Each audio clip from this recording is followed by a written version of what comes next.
Drew, welcome to the show, man. Hey, Hilmon, great to meet you. Great to be on the show. Happy to be here today. I'm glad you're here. And you know what I'm going to start off with? We were talking about this a little bit in the quote unquote green room. Solutionary.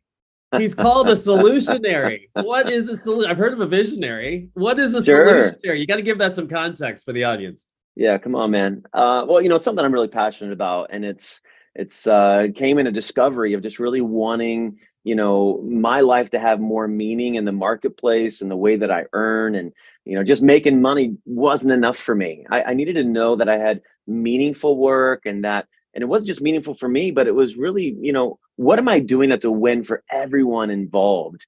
And so ultimately, solutionary is kind of a moniker I've created that talks about the dignity of humans involved in all these processes, structures of business, products in business, going to market with a new business. I think all of these experiences that we create to facilitate exchange in the marketplace should dignify every human with value, whether it's the investor, the owner, the employees, the user. All your stakeholders should be winning when we introduce new thoughts, experiences, products, services, processes, structures. And so solutionary is a hope that we can really bring solutions to the world that dignify everyone with value, while we're also maybe making a little bit of scratch. So let me I like that little bit of scratch. I know Uh, there are listeners who are all about making a little bit of scratch here. Come on, So man. Come let on. me say, what do you say to the listener who's like listening to this going like, okay, like Drew's dancing through the daisies, he's over there kissing unicorns. Like it is not possible for every interaction to be solution oriented and for everything to be derivative of value. And I'm just trying to keep my business afloat, especially right now when we're recording this, which is in the midst of folks being laid off. The economy is wherever the economy is, there it's a recession. It's not a recession. Who knows? It's inflation. It's not inflation. There's wars everywhere. I mean, life is happening, right? Yeah, So certainly. you mentioned that it's a hope. Is it a hope, or have you found a way to truly create frameworks for execution? Yeah, well, the hope is that people choose to execute, right? So I think there is a very, very clear path to execute. But people have to have buy-in. People have to make decisions to begin to accept responsibility. This is a responsibility issue, right? Because I can't change other people. I can't, I'm not in charge of anybody else but myself. And so when it comes to leadership, the greatest opportunity to grow leadership is to first lead yourself, right? And so there's a real opportunity, I believe, for us to understand how are we governing ourselves and taking responsibility for ourselves in our leadership, in our product development, in our revenue models that really says, hey, I'm actually responsible for all of the outcomes of my life, not just responsible for whether or not I made money, maybe for someone's benefit or maybe against someone. Who cares? As long as I'm taken care of and I've taken care of myself, then everything's okay. And I'm seeing that the market is wanting a more emotionally and socially intelligent experience that dignifies people with value. And there's a whole generation of people emerging in the marketplace that are demanding to work at places that have leadership that are in this position. And I tell you what, the leaders are in a difficult situation because we've never had that demand from the workforce. We've maybe had it from users and had it from outside feedback and maybe some investors at times. They can squeeze, but we've never been squeezed by by the workforce. And so there's a demand, there's a new value set being introduced by the emerging workforce, Gen Z, that's coming in, and it's demanding this because they have so much access to data, right? Well, so I was just going to ask you. You're dovetailing into the because, and that's my question. The question is, why now? Why is it? And I think you're absolutely right. In most of the organizations that I consult with, I would say that there is a market transformation that I've observed just in my own career, where in the last less than 10 years, there has been a seismic shift toward answering the question of why, having a certain level of community and social responsibility. We're seeing it proliferate on platforms, social platforms all over the place, et cetera. So before we get to some of the solutionaryism, give me some context around why you think that's happening, or what you've been hearing inside of organizations as to the compelling motivator behind this stuff. Honestly, it's data. We've Data. never had so much information and data on humans. And because of that, I mean, it used to be that if you were raised, I have a tremendous Southern heritage, here in the States, and so where about, so we can, because you can't just call the South, right? Yeah, Tennessee and Kentucky. Okay, there we go. Those are the 2 generations back history, and so I have wonderful family and wonderful tradition, but there's a certain way that people in the South live. And let's just say that it's not data driven, right? It's legacy driven. It's, hey, grandpa did it this way, grandma did it this way. That's how we've done it all of our lives. That's how we're going to continue to do it. And realistically, that tribalism has been the way that everyone was raised. You were raised according to your family heritage, unless you left your family, went to university, let's think 100 years ago. And so today, you're no longer limited to your family's capacity to get you ready for life, because you've got the capacity to get ready for life in your pocket at age 11. And you have exposure to things that I never had exposure to when I was 11 years old. And there's good and bad behind that. But ultimately, there's so much access to data that people are realizing we're in charge of making some decisions here. We actually get to architect human behavior. We get to architect human exchange. We get to be responsible for ourselves and our human capacity, which means, hey,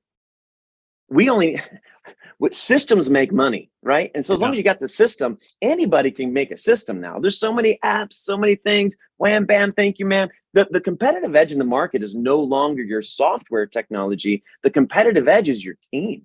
The competitive edge is your ability to execute, and for all of those people to know how to interact, how to create a positive experience that supports the brand in alignment. And we're just so sophisticated. There's the emergence of wealth and the emergence of data is allowing us to get hyper niche and saying, what kind of human experience do I want to have now that I'm not worried about the process and I'm not worried about the money? Those things are going to happen naturally in this new day and age. I think it's very interesting that you came full circle, because I believe this to be the case too. You came full circle in saying, data, and I view data as the villain, right? It's like, well, we've got so much data, and I thought where you were going to go originally is that now we know everything that's happening in the world. I had a conversation with friends last night where I was like, I kind of want to stick my head in the sand. The fact that I, get up in the morning, luckily I've got a routine that affords me a little respite before I dig into like email and every social network and everything else on my phone. But once I get there, I'm just like bombarded with everything happening in every corner of the globe, and who's been deposed as a president, and who bombed who, and who's complaining about this, and who's been sued, and all this stuff. And it just clutters the mind. I thought you were going there with the data, but what you're saying in effect, and it might be a plus kind of thing between these two. What you're saying in effect is that we've got access to understanding what's moving the needle and where we are. It's almost like a barometer of the human experience. But what I love that you did is you bring it back to the fact that because of all this data, we're craving something different from humanity, which is very interesting. And you also said that leaders are in a tough position, and I agree with that. And really savvy insight that I want you to dig into a little bit more is this concept of governance and self-governance. There's a book I read a long time ago. I don't know if you ever read Psycho-Cybernetics. Mm-mm. Crazy, but it sounds like it's like Tron and like robot. It's not. It's actually, I would be okay if it was Tron. That's pretty cool too. It's actually, I can't remember the year it was born. I'll put the year it was born, the year the robot was birthed. No, I can't remember the year that it came out, but I'll put that in the show notes. A short story here around it, though, is that in the first couple chapters, in establishing this concept of self-governance and self-actualization and what you can do as an individual to impact your world, it talks about the fact that there is actually an internal governor that governs the decisions that you make based upon your experiences, your history, the way in which you view the world, your belief systems, and how you can shape these things to actually have a greater impact. And the thing that you said that's so impactful, there is a question coming here, which is that we're not in charge of anyone but ourselves. Now, there are leaders listening to this conversation who are like, yeah, and the 30 people who are in my Slack all day long, and, how my annual report and whatever. But how do you narrow that aperture in a way where you can truly be impactful from inside your skin and create this kind of radiating team impact? And then we're going to dovetail into some of this practical stuff around brand. Yeah. So I think the age of authoritarian leadership is over, right? Yeah. I mean, it's just that top down. It's gone. Is this why people are mad at Elon Musk? Just to interject. Is it because it seems as though there's like a grabbing of the reins? Is that what's happening? Sure. Sure. Strong directives have, especially, well, it's actually the culture, right? So Twitter had a culture that is highly different than the culture that Elon works in. And Right. so anytime you're going to create a new culture, it's going to be imposing on the existing culture because culture dictates governance, right? Yes. And so, because, well, culture is a governance, I should say. And so, and so it's not really right or wrong. It's really just about preference at this point. And Elon has a very distinct preference on the Yeah. culture that was really the opposite antithesis, the antithesis of Twitter's culture, right? Yeah. So, and so I think, yeah, but he is a little more of that, hey, this is what we're going to do. But the thing that I've seen behind the scenes, while Elon is highly involved in the details, he's also highly collaborative, right? Yes. So there's a push and pull where basically you can be as powerful in your preferences as you are willing to accept feedback. Say So more about that. That's a bumper sticker. That's a powerful statement. yeah, so preference on so authoritarianism is basically power that is without feedback, meaning it's a leadership style that says, I'm right, I only communicate one way. There's no reciprocation here. It's one-way communication. My ideas are the standard. You do what I tell you to do, and now go do it. Okay. Authoritarianism is power unchecked. And so I really think that the Elon themes and my out distant perspective that while he has maybe a heavy hand and directives, that he's also willing to explore and employ experts in fields that he's not the expert in. And the only times where he closes his grip on his leadership seems to be when he can't find someone who knows the thing that he needs to be known to get the things over the finish line. So it's what does it look like for us to be willing to accept feedback and understand that feedback is to our benefit? We might not always agree with the feedback, but I can be as powerful in your world to lead you as I am willing to accept feedback from you about how you experience me in my place of power. Now, Right. how do you go about creating not just the culture, like because the culture comes from the activity and the habits and the types of things that are afforded inside of a company. So if I'm listening to this and I'm thinking, I buy that, right? And there Mm-hmm. are folks who I've worked with before who in management roles who say, well, the team doesn't kick up anything. And here's the other thing, Drew, we're dealing with folks now, hybrid workforces, remote distributed cultures. I don't get to just walk over to the cooler and go, so what did you think about XYZ? How do you create the space to maybe instigate, inspire, not mandate, because that's the antithesis of what we're after, but how do you foster feedback? Yeah, well, I think you have to pursue it, right? You have to start to create an environment that says, feedback equals love. If I could be so, it was really interesting. Everybody I'm just here. shut it off. They're I know. gone. Listen to this. Listen to this. Listen to this. Listen to this. Yeah. This is part of that emotional and social intelligence demand the next generation's coming in with, and Okay. we have to pay attention to this. I'm a U of M fan. Wolverines, Michigan Wolverines. We're having the winningest season in our history of our university. We're already the winningest program, but they expanded the number of games. Now our winningest season, that we're the winningest football team in the last 2 seasons with Georgia, and we're finally riding the ship of this football program. Jim Okay. Harbaugh is the coach, right? Yeah. He's known as this hard guy to work with, all these different things, and now they were not winning. They were very unsuccessful. They had a losing record in 2020 during the COVID year. Lots of controversy around this guy. He's a very polarizing figure, Jim Harbaugh, the coaches. They Yeah. interviewed him last weekend after the championship game, right? And they said, your team seems to have a connection and a chemistry. There's something special about your winning team. Tell us about the culture. And this man, live on television, the hardest guy to work for, who's made some type of radical shift, said, this is bigger than culture. This is love. Whoa. Harbaugh. Harbaugh. So I'm from Chicago, huge Chicago Bears fan. He's the last good quarterback we had. So I Exactly. lived in San Francisco for a while. You know what's interesting about you saying that? I remember him in San Francisco. I don't know if you remember this, if it was just a local thing or not, but they showed a cut of him in the locker room. And you know how they get together and they do the bouncing in the huddle as before they're going out to the game. And the chant for that entire season that they got to the Super Bowl against his brother was, who's got it better than us? Nobody, which does transcend anything about who's tougher, who's going to kick, who's behind, whatever. But okay, so you've got me interested in love suddenly. Go ahead. So while we can't measure love, it's subjective. The reality is that this is a motivation of responsibility, right? That says, I'm going to be mindful of you while I make choices for myself.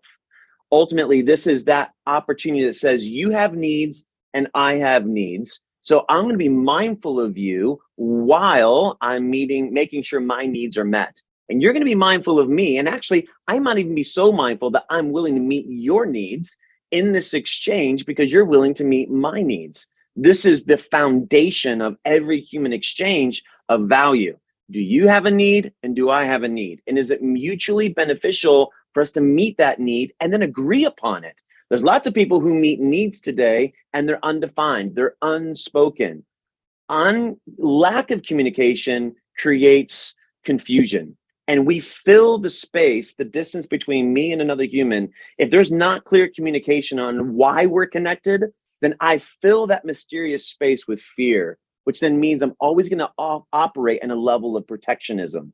And protectionism will eliminate the human experience of trust, authenticity, purpose, impact, sustainability, so on and so forth. You've got a unique perspective on this because you're certified in cognitive counseling. And I hear it coming through in some of the things that you're talking about. And not everybody, needless to say, is certified in cognitive counseling. So for the person who's hearing this and is trying to process what this means tactically, like how this actually plays out, can you give us an example inside of, on a work team where you've got somebody who's an executive and you got somebody who might be an individual contributor, and how this understanding of needs and fulfilling of one another's and how this discourse takes place? Yeah, certainly. Going back to your last question, how do you originate this culture, or how do you begin to behave in a way? This is really about inviting feedback, right? So I can be as powerful as I am capable of receiving your feedback. So when an executive is in a team meeting, there always comes a time and a place where the executive has to exert their leadership, right? You create an environment for the team to collaborate. We aggregate, right? We create data, we create options, strategies, and then a decision has to be made. And sometimes we don't always agree. And so, ultimately leadership is about shaping the opportunity to make the best decision possible, considering all the variables at play. But there will always be someone who disagrees with the final outcome of a team.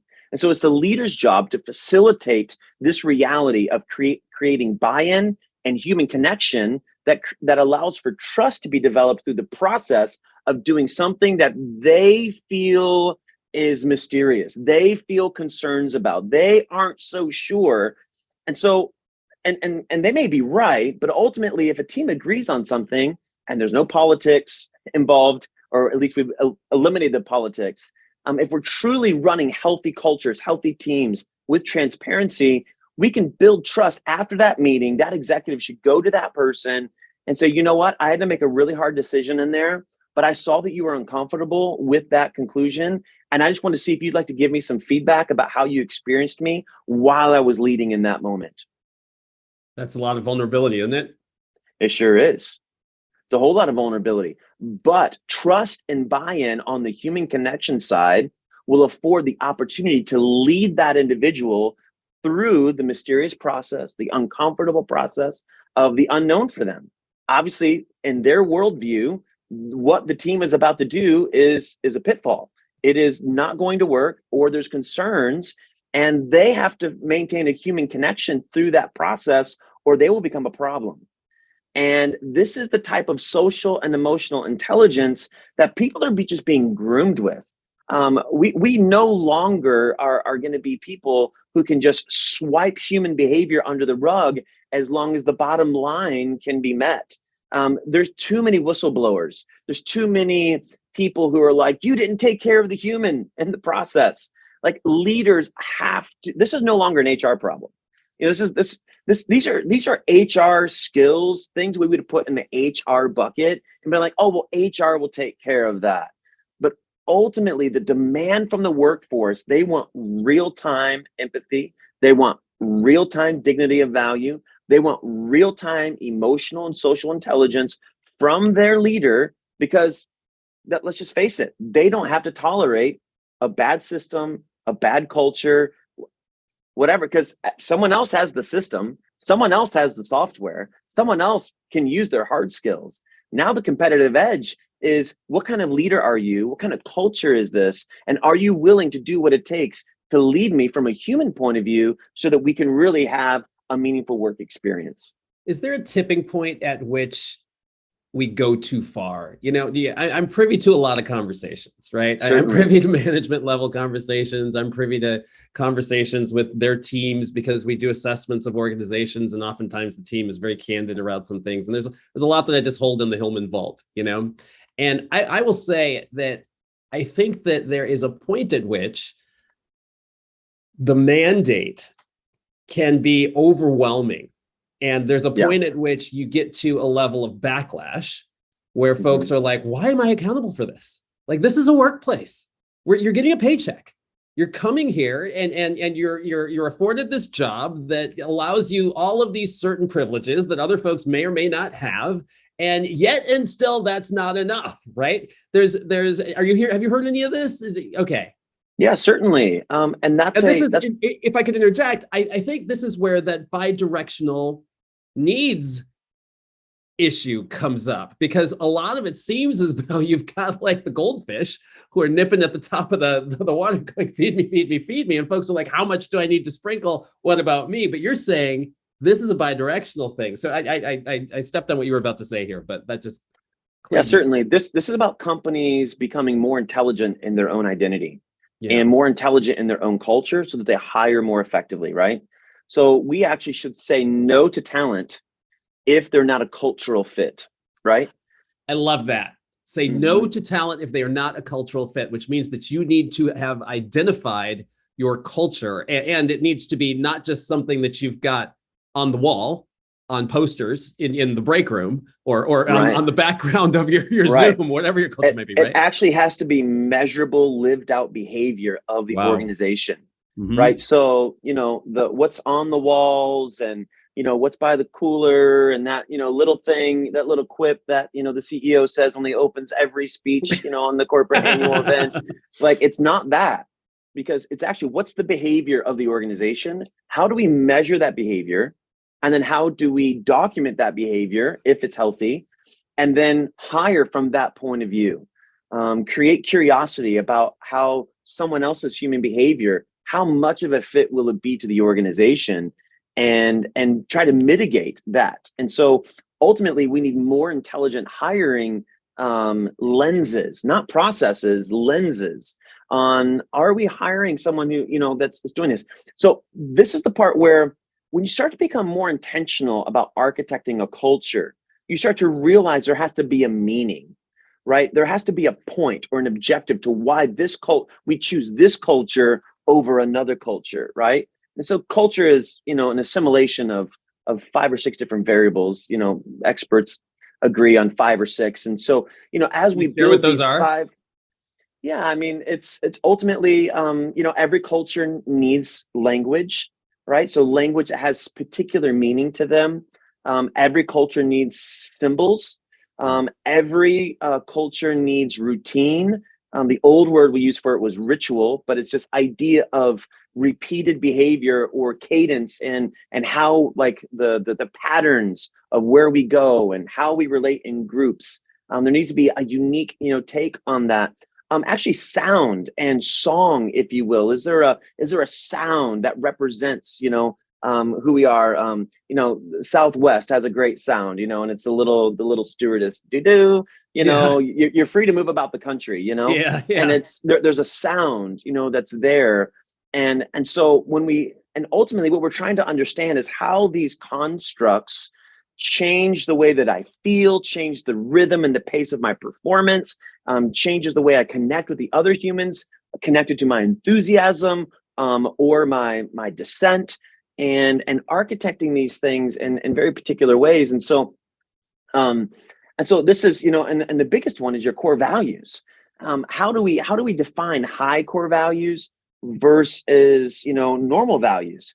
And I really believe that we need to become more intelligent at understanding that we have a different set of values depending on the interaction. We need internal values. We need values on our product. We need values for our user, right? We need values for our leadership, because let's just face it, one set of 4 values on a wall, I mean, those are buckets for other values to sit inside, right?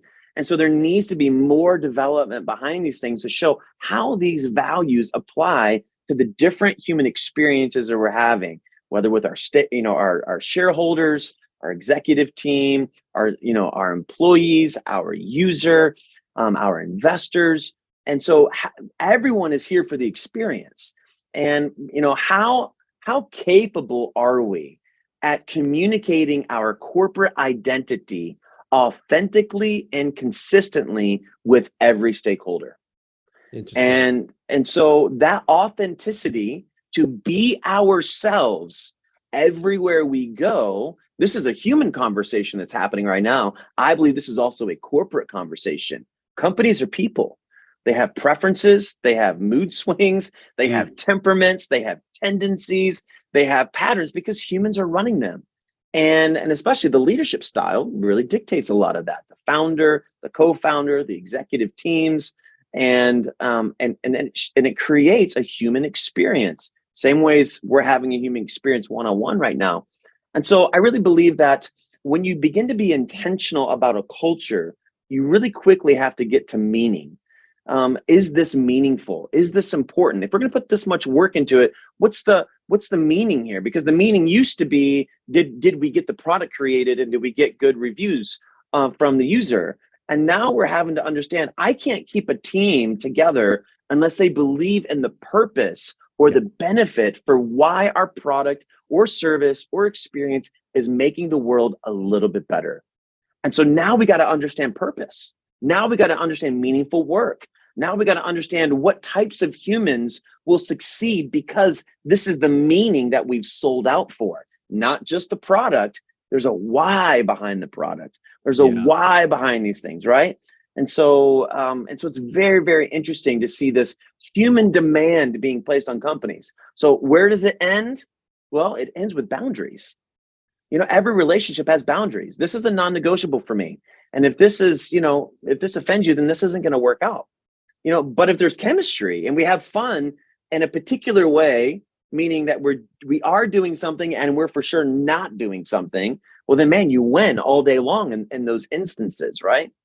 And so it's very interesting to begin to think about how to be intentional in this space.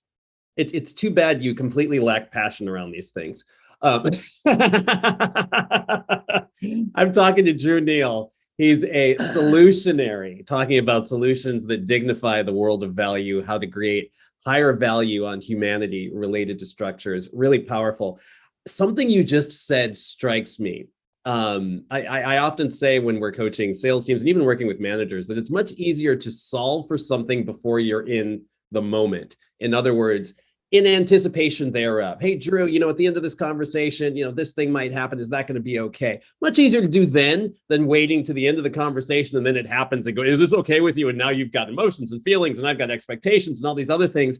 The simple statement that you just said, if this offends you, ... the this being put in some parentheses around what that thing might be. Wouldn't it be an interesting exercise for organizations, and not in an abusive way, right? But in a way that is just a realistic understanding of culture boundaries and the things that you have a threshold for? Wouldn't it be very interesting in with respect to the folks that you're hiring, if you sat down and just said, statements we might need to make in the hiring process are, if working on weekends offends you and your sensibilities, then this may not be the place for you.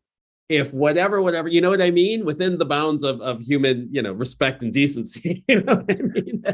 Certainly. Think of the problems that could be solved. And then when it comes up, you've got some buy-in, having had that conversation, and some space within which to actually navigate that going forward. I think that is incredibly powerful.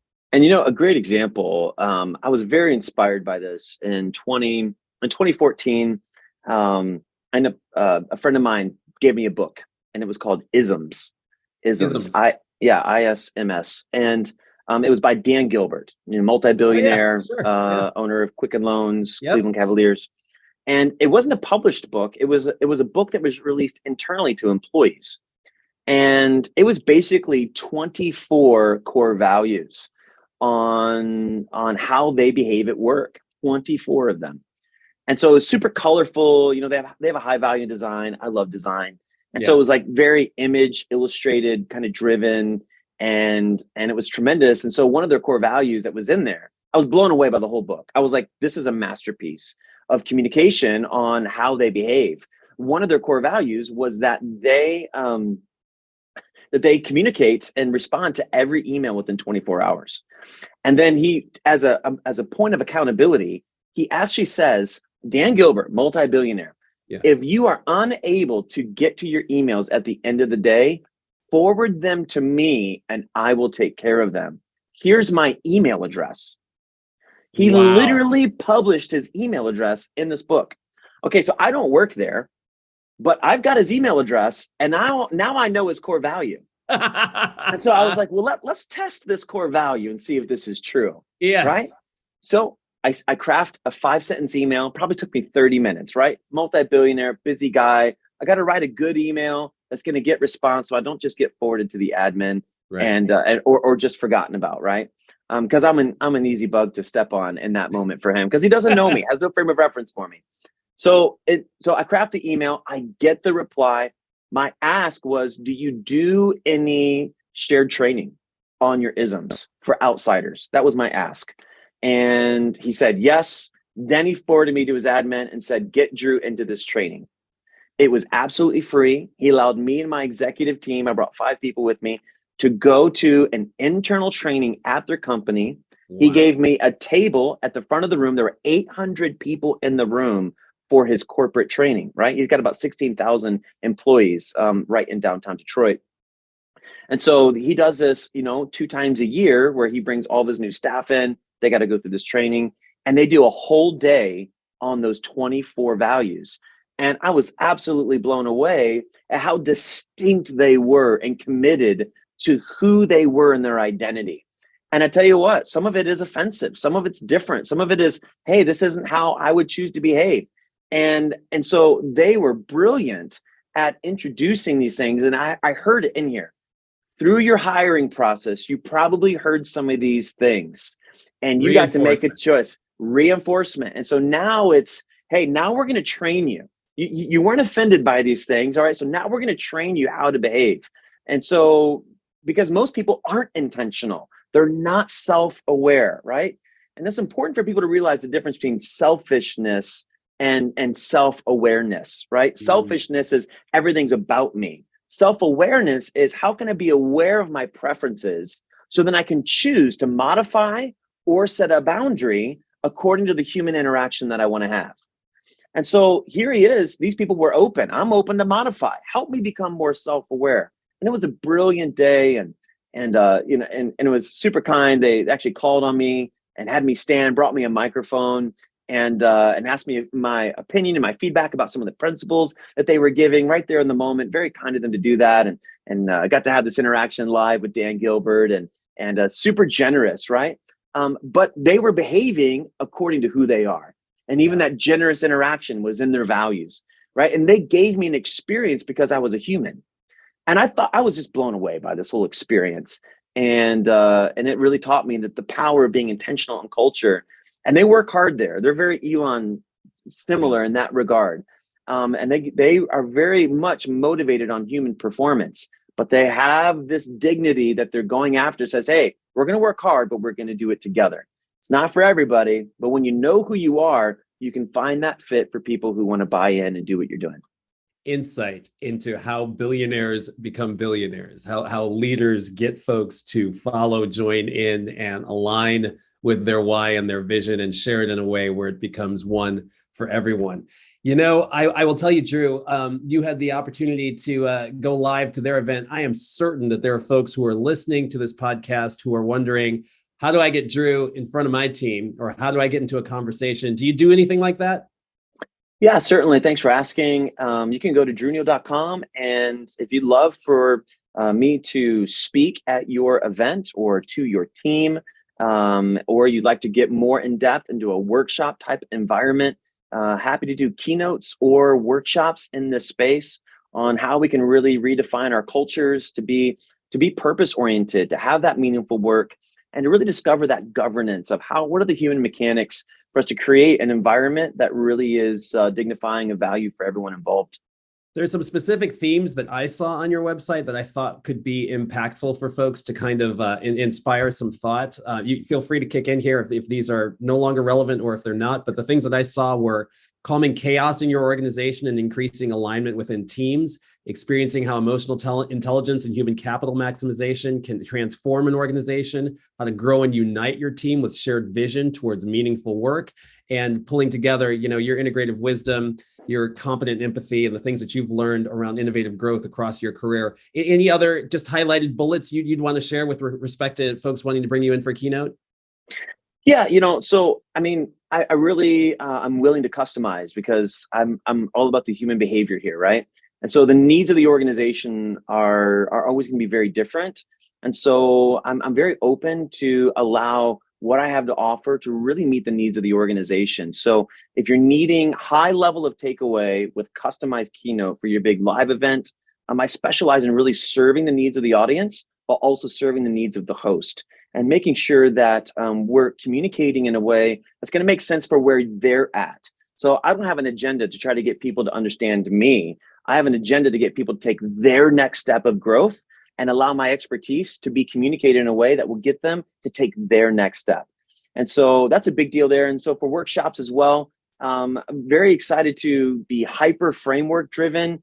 I can give you my framework, or we can really sit down and once again customize and understand, what are you already working with? What are your resources? Where are you at in your journey? And how can we plug and play some of these key principles and really make great adjustments and small pivots? Or maybe you want to turn the whole thing upside down and completely re-architect. We can go that direction as well. So, but there's these major things: are innovative growth, competent empathy, meaningful work, integrative wisdom, and mindful iteration. This really creates a powerful process of us, getting results of increased authenticity, trust, purpose, impact, sustainability, and building an environment for teams to really succeed. Powerful show, Drew. Thanks for joining me in the winning zone. Hey, thanks for having me today.